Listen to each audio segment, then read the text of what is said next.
Здравейте, аз съм Зейнеп Маджарова и днес ще ви взема с мен на работа.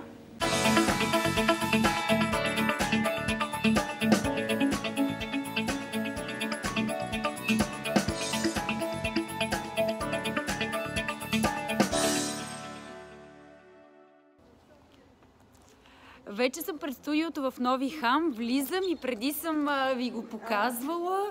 Ох, вите съм като пашко, защото въпреки че уж лятото идва, на мен все ми е студено, особено сутрин. Освен това съм с мокра коса, тъй като днес ще ме суши нашата фризьорка Деси. Ето, влизам сега в гримьорната на Гала, но всъщност спирам камерата, защото най-вероятно тя е гола. Гала, има ли голи? Добре. Спирам. Всеки си прави нещо. Аз Стефан си сваля гащите. Аз Стефан да си сваля гащите в този момент. Никой каквото има, това ще си. Мишонка? Да. Нагава коланчето ли? Але хипи лента.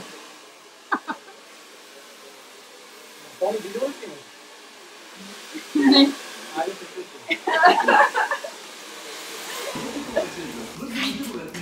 Влизаме в студиото и трябва да сме много тихи. На мен това никога не ми се получава. Вечно блъскам върхите и сега ще ви покажа как, за да ги е яд. Това не беше по сценарий. Чули пак как е скъп гръм и трябва да се вляза.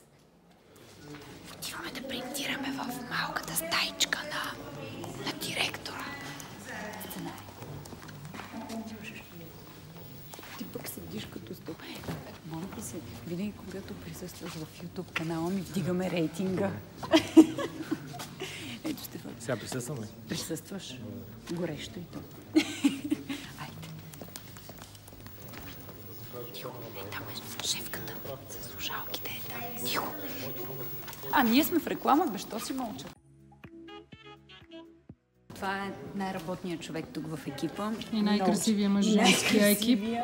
И най-красивия в женски екип. Той е верно много красив. Много хубави какви маска ти казах от сутринта ти. От сутринта си го заплюла. Виж. Виж го. Верно е красавец. Ай сега, имаме си и други хубави мъже в екипа, но той най-често присъства в ефир. Какво сте му набутали в гащите ми? Често мъжете постъпват така на първа среща. Ох! Че днеска не стига, че ме снимаш, ще изкъртим студиото. Нуше! Готова ли ми е кафенцето? Това е моята любима Нуши, която въпреки, че аз не пия кафе, всеки път ми прави от моето много любимо кафе. Което както и да прозвучи то. Вредно е, за това няма да го кажа. Защото винаги обяснявам, че не пия прясно мляко.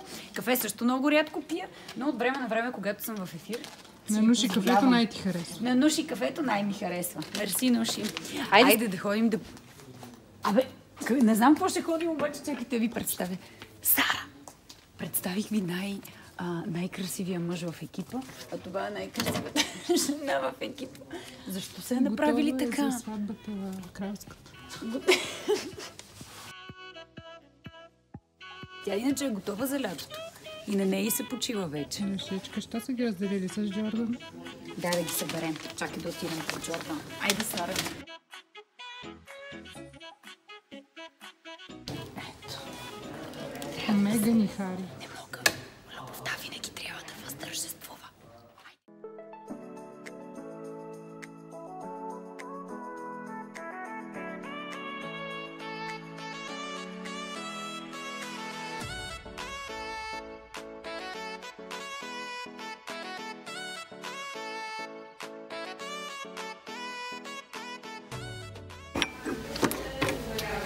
Сега ще ви говоря малко по-тихо, надявам се да ме чувате, защото наистина вече ще ни изгонят от студиото.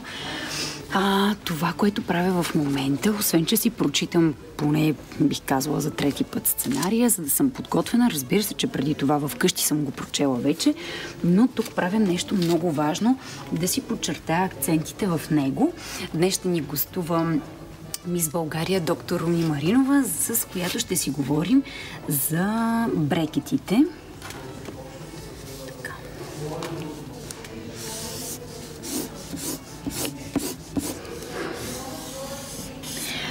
правя това подчертаване, защото докато съм в ефир, виждате сценария колко е богат, наситен, въпреки че днеска не е един от най-дългите, които съм имала, но когато всички тези редове са подчертани в ефир, в мига, в който погледа ми, разбира се, веднага отива на ето тези подчертаните редове, които виждате в момента. Аз продължавам. Разбира се, имам и друг цвят, с който ето така обикновено си отбелязвам реклама. И ако си мислите, че тези хитринки съм ги научила от професор Вучков, не, лъжете се. Разбира се, както много други неща в моя професионален живот, съм ги научила от Гала.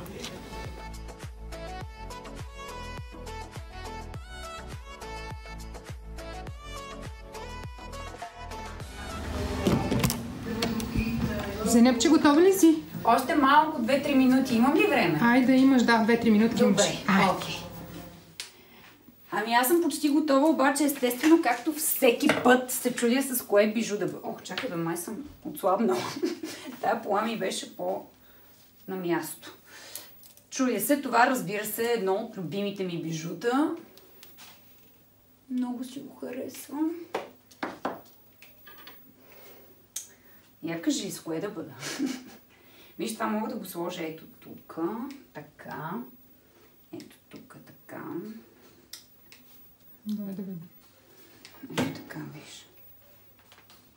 Между другото, това става и за тук, му става прекалено разкошно, ако си го сложа горе, така че... Той така е разкошно, но някак си става по-официално. Я да ги сложа всъщност и улиците.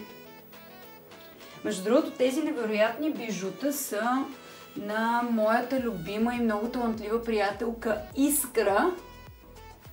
Опс. Ох, май ще бъда с тези. Пък и с другото съм била много пъти, нали? И това, виж сега, по принцип това има вариант да се сложи ето тук. Не. Ето тук ще си го сложа. Ей така. Готова съм. Айде да тръгваме. Ох, сценария ми.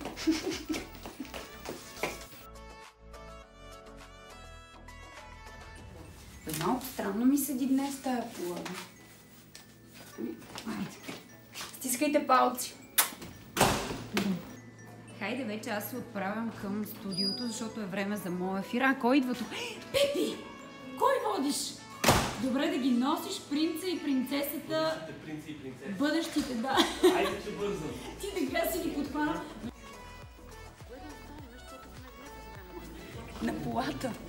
Да, не си помисли там, че ще остана без сутиена. Без презрамки. Това цели мисия красота ли е или? Мисия красота, ама не е мисия гола.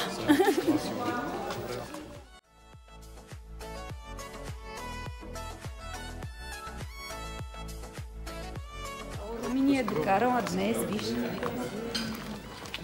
Руми, само красиви усмивки ни носиш. Гледай, погледни колко чинета съм. Казаха да има много чинета. Има ли достатъчно? Има. Не, да чинета. Има много чинета.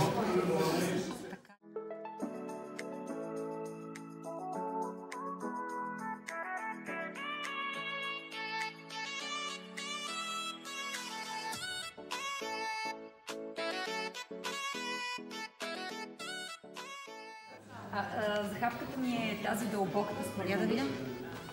Ами, гранична. Как отгоре? Ами не е напълно. Има нещо, но то е на границата. Не ми прави проблем. Между нормата и значи по-скоро се. Руми, знаете, че красивата усмивка печели, затова днес усмихвайки се така красиво има и се говорим за красивата усмивка. Вероятно и много от нашите зрители, разбира се, знаят, че никога не казва и никога не е късно.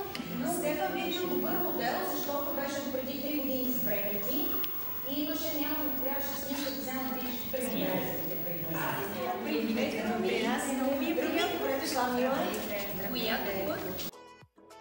Никога не е късно, но Стефан би бил добър модел, защото беше до преди 3 години с брекети. И имаше, трябваше снимка да взема да видиш какви бяха зъбите преди. Аз изпомня много добре, но обаче, да, гледай сега. Сега е с слепителна усмивка. Ортодонтът мисис България, доктор Руми Маринова, Румяна Маринова. Винаги е приятно, Руми, като идва при нас. Руми, добре дошла, мила. късно, да имаш красива усмивка. Няма горната граница за поставяне на брекети, дори. Какво снимаш? Така финишира моя работен ден, като хамалин на... С труп хамалин на Нови хан. За хамалски услуги, моля, оставете коментар под видеото. Върша ги всякакви по домовете. Айде, стига снима. Ако ви харесват подобни видеа зад кадър, пишете ми долу в коментарите и както знаете, аз ще изпълня вашите желания. Това беше всичко от мен за днес. Ако сте харесали видеото ми, дайте едно палче. Ако искате да се абонирате за канала ми, всъщност задължително го направете ето от тук, а за да гледате някои от другите ми видеа, може да кликнете ето тук. И не забравяйте да живеете живота си винаги позитивно и с много широка усмивка.